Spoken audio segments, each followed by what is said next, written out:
You are watching Rahinijar TV with Ilama Sayyid Abdul Basit Bukhari. اعوذ باللہ من الشیطان الرجیم بسم اللہ الرحمن الرحیم صلو علی الحبیب اللہم صلی علی سیدنا و مولانا محمد مبارک وسلم وصلی علیہ قال اللہ تعالی فی الکلام المجید والفرقان الحمید یا ایہا الذین آمنوا انفقوا من طیبات ما کسبتم ومما اخرجنا لکم من الارض ولا تیمموا الخبیث منہ تنفقون ولستم بآخذیہ الا ان تغمضوا فیہ واعلموا ان اللہ غنی حمید الشیطان یعدکم الفقر ویامرکم بالفحشاء واللہ یعدکم مغفرۃ منہ وفضلا واللہ واسع علیم یؤتی الحکمۃ من یشاء ومن یؤت الحکمۃ فقد اوتی خیرا کثیرا وما یذکر الا اولو الالباب وما انفقتم من نفقۃ او نذرتم من نذر فإن اللہ یعلم وما للظالمین من انصار ان تبدوا الصدقات فنعما ہی وَإِن تُخْفُوهَا وَتُؤْتُوهَا الْفُقَرَاءَ فَهُوَ خَيْرٌ لَكُمْ وَيُكَفِّرُ عَنْكُم مِّن سَيِّئَاتِكُمْ وَاللَّهُ بِمَا تَعْمَلُونَ خَبِيرٌ لَيْسَ عَلَيْكَ هُدَاهُمْ وَلَكِنَّ اللَّهَ يَهْدِي مَن يَشَاءُ وَمَا تُنْفِقُوا مِنْ خَيْرٍ فَلِأَنفُسِكُمْ وَمَا تُنْفِقُونَ إِلَّا ابْتِغَاءَ وَجْهِ اللَّهِ وما تنفقوا من خیر یوفى الیکم وانتم لا تظلمون للفقراء الذین احصروا فی سبیل اللہ لا یستطیعون ضربا فی الارض یحسبهم الجاہل اغنیاء من التعفف تعرفهم بسیماهم لا یسألون الناس الحافا وما تنفقوا من خیر فإن اللہ به علیم الذین ينفقون اموالهم باللیل والنہار سرا وعلانیۃ فلہم اجرہم عند ربہم ولا خوف علیہم ولا هم یحزنون صدق اللہ مولانا العظیم۔ ترجمہ سماعت فرمائیے۔ چونکہ یہ ایک ہی عنوان سے متعلق آیات ہیں، بیچ میں بڑی آیات بھی ہیں، اس لیے میں نے خود تلاوت کی ہے۔ اس کا ترجمہ یہ ہے کہ اے ایمان والو، اللہ کے رستے میں اپنی کمائی سے اچھی چیزوں کو خرچ کرو، ان چیزوں میں سے خرچ کرو جو ہم نے تمہارے لیے زمین سے پیدا کی ہیں۔ اللہ کی راہ میں ایسی ناکارہ اور ناقابل استعمال چیز دینے کا قصد نہ کرو جس کو تم خود بھی اپنے لیے آنکھیں بند کیے ہوئے ہو یا آنکھیں بند کیے بغیر لینے والے نہیں ہو۔ یقین رکھو کہ اللہ بہت بے نیاز، بہت تعریف کیا ہوا ہے۔ شیطان تمہیں تنگ دستی سے ڈراتا ہے، بے حیائی کا حکم دیتا ہے، اور اللہ تعالیٰ تم سے اپنی بخشش اور اپنے فضل کا وعدہ فرماتا ہے، اور اللہ بڑی وسعت والا، جاننے والا ہے۔ جسے چاہے حکمت عطا فرماتا ہے، جسے حکمت دی گئی تو بے شک اسے خیر کثیر بھی دی گئی، اور صرف عقل والے ہی نصیحت قبول کرتے ہیں۔ تم جو کچھ بھی خرچ کرتے ہو، تم جو بھی نظر مانتے ہو، بے شک اللہ اس کو جانتا ہے، ظالموں کا کوئی مددگار نہیں ہے۔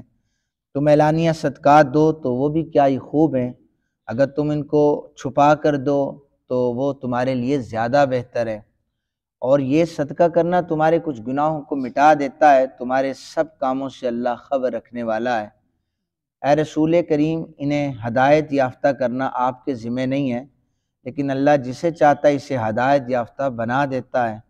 تم جو اچھی چیز خرچ کرتے ہو سو وہ تمہارے نفع کے لیے ہے، اور تم صرف اللہ کی رضا جوئی کے لیے ہی خرچ کرتے ہو، اور تم جو اچھی چیزیں اللہ کے رستے میں خرچ کرو گے ان کا پورا پورا اجر تمہیں دیا جائے گا، اور تم پر ظلم نہیں کیا جائے گا۔ یہ خیرات ان فقراء کا حق ہے جو خود اللہ کے رستے میں وقف کیے ہوئے ہیں، یعنی جو علم کے لحاظ سے وہ اللہ کے رستے میں اپنے آپ کو وقف کر دیتے ہیں، یہ وہ زیادہ مستحق ہیں۔ یہ قرآن حکیم کا فیصلہ ہے۔ فرمایا کہ جو اس میں شدت اشتغال کی وجہ سے زمین میں سفر کی طاقت نہیں رکھتے، ناواقف شخص ان کے سوال کرنے کی وجہ سے ان کو خوشحال سمجھتا ہے، یعنی سفید پوش انسان۔ پھر فرمایا کہ اے مخاطب، تم ان میں بھوک کے آثار دیکھ کر ان کی صورت کو پہچان لوگے۔ وہ لوگوں سے گڑ گڑا کر سوال نہیں کرتے۔ تم جو اچھی چیز بھی اللہ کے راستے میں خرچ کرتے ہو، بے شک اللہ تعالیٰ اس کو خوب جاننے والا ہے۔ جو لوگ رات اور دن میں خفیہ اور اعلانیہ اپنے مالوں کو خرچ کرتے ہیں، ان کے رب کے پاس ان کے لیے اجر ہے، نہ ان پر کوئی خوف ہوگا، نہ وہ غمگین ہوں گے۔ اس سے پہلے آیہ مقدسہ میں صدقات اور خیرات کے متعلق 6 آیات میں بتایا گیا۔ اب یہ جو میں نے آج آیات پڑھی ہیں، ان میں بتایا گیا کہ تم اللہ کے راستے میں جو چیز بھی خرچ کرو وہ ردی نہیں ہونی چاہیے، ناقص نہیں ہونی چاہیے، ایسی چیز نہیں ہونی چاہیے کہ جسے تم خود پسند ہی نہیں کرتے، بلکہ وہ ہونی چاہیے جو تمہیں پسند ہے وہی اپنے دوسرے مسلمان بھائی کو دو گے تو اللہ تعالیٰ اس کا زیادہ اجر عطا فرماتا ہے۔ فرمایا ان آیات میں کہ تمہارے صدقات کے اصل مستحق وہ فقراء ہیں جنہوں نے خود کو علم دین کے حصول کے لیے وقف کر دیا ہے، جو باوجود سخت ضرورت اور بھوک و پیاس کے اپنی خودداری کی وجہ سے کسی کے سامنے دست سوال دراز نہیں کرتے۔ ان کی اس روش کی وجہ سے ناواقف لوگ انہیں خوشحال سمجھتے ہیں، وہ سوچتے ہیں ان کے پاس سب کچھ ہے۔ فرمایا کہ اگر کسی شخص کی نیت درست ہو، وہ خفیہ صدقہ دے یا اعلانیہ صدقہ دے، دونوں طریقوں سے درست ہے۔ ان آیات میں یہ فرمایا کہ جنہوں نے دین کے حصول کے لیے خود کو وقف کیا ہے اور لوگ سمجھتے ہیں یہ خوشحال ہیں۔ میں جب یہاں پر ابھی مجھے پہلا دوسرا ہفتہ تھا، راجہ ذوالفقار صاحب یہاں پر ہوتے تھے، اللہ تعالیٰ ان کی کامل مغفرت فرمائے۔ ہمارے پاس نماز پڑھنے والوں کی تعداد اچھی ہوتی ہے، جمعہ پڑھنے والوں کی، تو بہت کم لوگوں کو ایسی توفیق ہوتی ہے جو آ کر ہم سے ہمارے معاملات پوچھتے ہیں۔ وہ آ کر پوچھا کرتے تھے کہ ٹھیک ہے ہم آپ کو تنخواہ دیتے ہیں مسجد کے حوالے سے، لیکن آپ کے بیوی بچے بھی ہیں، آپ کے والدین بھی ہیں، رشتہ دار میں ان میں کوئی بیمار ہو، آپ بیمار ہوں، اس کے لیے الگ سے اگر کوئی بھی چیز کسی کی ضرورت ہو، پیسے ہوں، تو وہ ہم آپ کو دینے کے لیے تیار ہیں۔ وہ بہت ہی اچھے انسان تھے، 1-2 مہینے بعد ان کا انتقال ہو گیا تھا، بالکل اچانک ہارٹ اٹیک کی وجہ سے۔ اللہ تعالیٰ ان کی مغفرت فرمائے۔ ہم لوگ نکتہ چینی صرف کرتے ہیں، جیسے رمضان مبارک آ جاتا ہے، کتنے ہمارے نمازی ہیں، صفیں بھر جاتے ہیں، ہمارے نمازیوں میں سے 3 سے 4 لوگ پوچھتے ہیں کہ بھئی آپ کی افطاری کا بندوبست کیا ہے، آپ کی سحری کا بندوبست کیا ہے۔ لیکن اگر ہم میں سے ہی کوئی بندہ یعنی کوئی ذرا سا ہم غلط ہو جائیں، اعتراض کرنے کے لیے 10 سے 15 لوگ آ جاتے ہیں۔ وہ ایک بات مشہور بھی ہے کہ کسی شخص نے ایک دفعہ اذان دی، کوئی نماز پڑھنے نہیں آیا، اور دوسری دفعہ اذان دی تو سارے محلے والے آ گئے مولوی صاحب کو مارنے کے لیے، دوسری دفعہ اذان کیوں دی ہے؟ ہم لوگ غلطیوں کے لیے سامنے کھڑے ہوتے ہیں، لیکن کسی کی پرواہ کی ہمیں کوئی پرواہ نہیں ہوتی۔ یہ چیز میں اس لیے بیان کر رہا ہوں، مجھے الحمدللہ ضرورت نہیں ہے کہ کوئی آ کر مجھے کچھ کھلائے گا تو یہ ہوگا، لیکن ہمیں احساس ضرور ہونا چاہیے کہ یہ جو ہمیں 5 وقت نماز پڑھا رہے ہیں، ان کا خاندان ہے، ان کے بیوی بچے ہیں، ان کے معاملات زندگی ہیں، یہ بیمار ہو سکتے ہیں اور انہوں نے کہیں جانا ہوتا ہے، وہ مسائل ہیں، ہر بندے کے ساتھ ہے، بالکل جس طرح آپ کے رشتہ دار موجود ہیں ہمارے بھی اسی طرح ہی ہیں۔ سید عالم صلی اللہ علیہ وآلہ وسلم کے صحابی ہیں حضرت براء بن عازب، وہ اسی آیت کے ضمن میں کہتے ہیں کہ کچھ صحابہ تھے جو صفا کے چبوترے پر بیٹھتے تھے، ان کی وجہ سے آج تک دین پھیل رہا ہے، حضور نے انہیں پڑھایا تھا، انہوں نے مختلف جگہوں پر جا کر دین کی تبلیغ کا کام کیا تھا۔ دیکھیں مسجد نبی شریف میں 50,000 نمازوں کا ثواب ملتا ہے اور کعبۃ اللہ میں 1,00,000 نمازوں کا ثواب ملتا ہے۔ اب جو صحابہ کعبۃ اللہ میں تھے انہیں کیا ضرورت پڑی تھی کہ 1,00,000 کا ثواب چھوڑ کر کسی علاقے میں چلے جائیں، اور پھر 50,000 نمازوں کا ثواب جنہیں ملتا ہے مسجد نبی شریف میں، انہیں کیا ضرورت تھی یہ ثواب چھوڑ کر چلے جائیں؟ اور پھر یہ نہیں بلکہ وہ 50,000 نمازوں کا ثواب صرف مسجد میں نماز پڑھنے کا ثواب ہے مسجد نبی شریف میں، لیکن جب امام مصلی پر سید الانبیاء جیسا ہو تو پھر ان کا ثواب بہت زیادہ ہوتا ہے۔ صحابہ کرام نے ان کو چھوڑا کہ ہم نے دین کی تبلیغ کا کام کرنا ہے۔ ان کے حوالے سے بھی فرمایا کہ انہوں نے علم دین کے لیے خود کو وقف کر دیا ہے، تم مت سمجھو کہ یہ خوشحال ہیں، تم ان کے لیے کچھ کیا کرو۔ حضرت براء بن عازب کہتے ہیں اچھا اس سے پہلے ایک اور مثال دوں. ایک دفعہ نا ہم پڑھا رہے تھے تو یہ بورڈ لکھنے والا مارکر ختم ہو گیا. ہم سارے پڑھتے ہیں نا قرآن سیکھتے ہیں, لیکن کسی نے نہیں پوچھا کہ یہ کتنے کا آیا ہے یا مارکر میں سیاہی پڑتی ہے. یہ 25-30 روپے کا ہے. میں لے کے آ رہا تھا, ہمارے نمازی کہتے ہیں یہ کیوں لے کے آئے؟ میں نے کہا آپ کو پڑھاتا نہیں ہوں میں روز, تو میں نے تو کسی کے آگے ہاتھ ہی نہیں پھیلایا. ان کے الفاظ سے کہ دیکھا ہم کتنے بدتمیز اسٹوڈنٹ ہیں, ہم آپ کو پوچھتے ہی نہیں ہیں. یہ ان کے الفاظ ہمارے نمازی ہیں, اگر وہ بیٹھے ہوتے تو میں بتا بھی دیتا, کوئی ایشو نہیں ہے, لیکن یہ ایک ان کی انداز تھا. کہنے کا مقصد یہ ہے کہ سید عالم صلی اللہ علیہ وآلہ وسلم کے وہ صحابہ جو صفہ کے چبوترے پر بیٹھ کر احادیث سنتے تھے اور پوری دنیا میں آج انہی کی وجہ سے اسلام پھیلا ہے, ان کے حوالے سے قرآن نے فرمایا انہیں گاہے بگاہے چیزوں کا پوچھتے رہا کرو, ان کے گھر نہیں ہیں, یہ گھر بار چھوڑ کر یہاں بیٹھے ہیں, انہیں روٹی کھانے کا پوچھا کرو. تو حضرت براء بن عازب کہتے ہیں کہ ہم میں سے صحابہ کرام کے باغات ہوتے تھے, ہم وہاں سے کھجوریں توڑ توڑ کے نا شین حرم میں لٹکا دیا کرتے تھے مسجد نبی شریف کے پاس. یہ جو صفہ کے چبوترے پر بیٹھ کر اصحاب احادیث سنا کرتے تھے, پھر آگے پڑھایا کرتے تھے, پھر یہ کیا کرتے جب انہیں بھوک لگتی تو گچھے کو جا کر ڈنڈا مارتے تھے, وہ جو لٹک رہا ہوتا نا گچھا, وہاں سے کھجوریں گرتی تھی, یہ کھا لیتے تھے اور پھر رسول پاک صلی اللہ علیہ وآلہ وسلم کے بتائے ہوئے دین کو آگے پھیلایا کرتے تھے.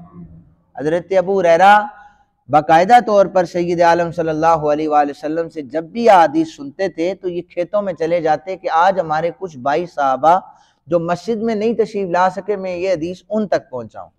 ان کا گھر بار کچھ بھی نہیں تھا. میں نے پہلے بھی روایت سنائی ہے کہ حضرت ابو ہریرہ بھوک سے اتنے نڈال ہوتے تھے, کسی کے آگے سوال نہیں کرتے تھے. آپ فرماتے ہیں کہ کئی دفعہ ایسا ہوا کہ میں بھوک سے نڈال ہو کر گر پڑا, مدہوش ہو پڑا, لوگ مجھے مرا ہوا سمجھ کر یا مجھے مجنوں پاگل سمجھ کر میرے اوپر پاؤں رکھ کر بھی گزر جایا کرتے تھے, لیکن میں نے کسی کے آگے ہاتھ نہیں پھیلایا. لوگ سوچتے پتہ نہیں یہ کتنے خوشحال ہیں, مصائب اور تکالیف ہوتی ہیں. صحابہ کہتے ہیں کہ ان میں ہمیں اتنی فکر نہیں تھی, کھجور کچی ہوتی وہ بھی لٹکا دیتے, پکی ہوتی وہ بھی لٹکا دیتے, سوکھی ہوتی بے ذائقہ ہوتی وہ بھی لٹکا دیتے. قرآن حکیم کی یہ آیت نازل ہو گئی کہ ایسا نہ کرو کہ تمہیں اگر کوئی ردی کھجوریں دے تو کھاؤ گے؟ کہتے نہیں ہم نہیں کھا سکتے. کہا جو دین کا علم سیکھنے کے لیے صفہ کے چبوترے پر بیٹھے, ان کے لیے ردی کھجوریں نہ لٹکانا, ان کے لیے اچھی عمدہ کھجوریں لٹکانا. تم اچھا اور عمدہ صدقہ کرو گے تو اللہ اس کا تمہیں زیادہ اجر عطا فرمائے. تو امید کرتا ہوں کہ جتنی بھی میں نے چیزیں بیان کی ہیں اللہ تعالیٰ ہمیں سمجھ بھی اس کی عطا فرمائے. حضرت ابو ہریرہ کہتے ہیں جس شخص نے پاکیزہ کمائی سے ایک کھجور کے برابر بھی صدقہ کیا, اللہ تعالیٰ بے شک پاکیزہ ہی چیز کو پسند کرتا ہے, اور وہ جو صدقہ ہوتا ہے اللہ تعالیٰ اپنے دائیں ہاتھ سے اپنی قدرت کے مطابق وصول کر لیتا ہے. پھر اس صدقے کی اللہ تعالیٰ پرورش کرتا ہے, جیسے ایک درخت انسان لگاتا ہے, وہ درخت پھر بڑا ہوتا ہے, انسان اسے پانی دیتا ہے, اللہ تعالیٰ اس کی پرورش کرتا ہے. وہ صدقہ وہ درخت آہستہ آہستہ بہت بڑا درخت بن جاتا ہے. پھر قیامت کے دن اللہ تعالیٰ اسے فرماتا ہے یہ وہ درخت ہے نیکیوں کا جو تو نے ایک کھجور کے بدلے لگایا تھا. ایک کھجور کے بدلے جنت دی جا رہی ہے. یہ سید عالم صلی اللہ علیہ وآلہ وسلم. امام احمد نے حضرت بردہ بن نیار رضی اللہ تعالیٰ عنہ سے روایت کیا, نبی اکرم صلی اللہ علیہ وآلہ وسلم سے سوال کیا گیا کہ سب سے اچھی کمائی کون سی ہے, سب سے اچھی کمائی کون سی ہے؟ فرمایا تجارت سب سے اچھی ہے, اور اپنے ہاتھ سے کام کر کے کمانا یہ سب سے اچھی کمائی ہے.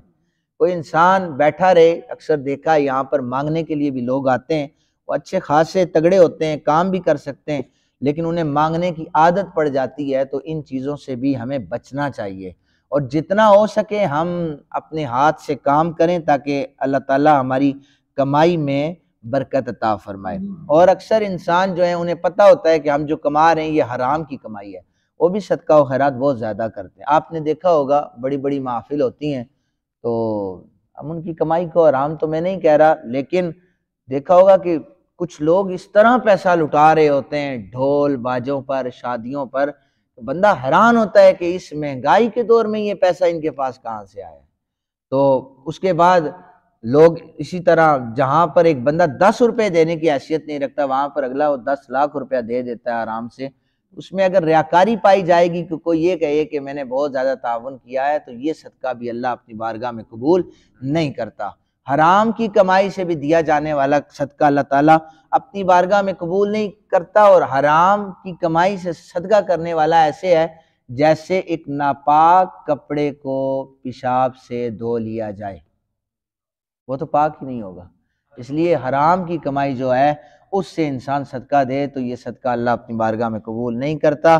اعلانیہ جو صدقہ دیتا ہے ترغیب کے لیے کہ تاکہ باقی لوگوں کو ترغیب ہو جائے، حضرت عثمان کی سنت بھی ہے، اگر نیت صاف ہو تو یہ بھی جائز ہے، یہ صدقہ بھی جائز ہے، لیکن چھپا کر کوئی صدقہ دیتا ہے تو اس کا اجر بہت زیادہ ہے۔ اللہ تعالیٰ سمجھنے کی توفیق عطا فرمائے۔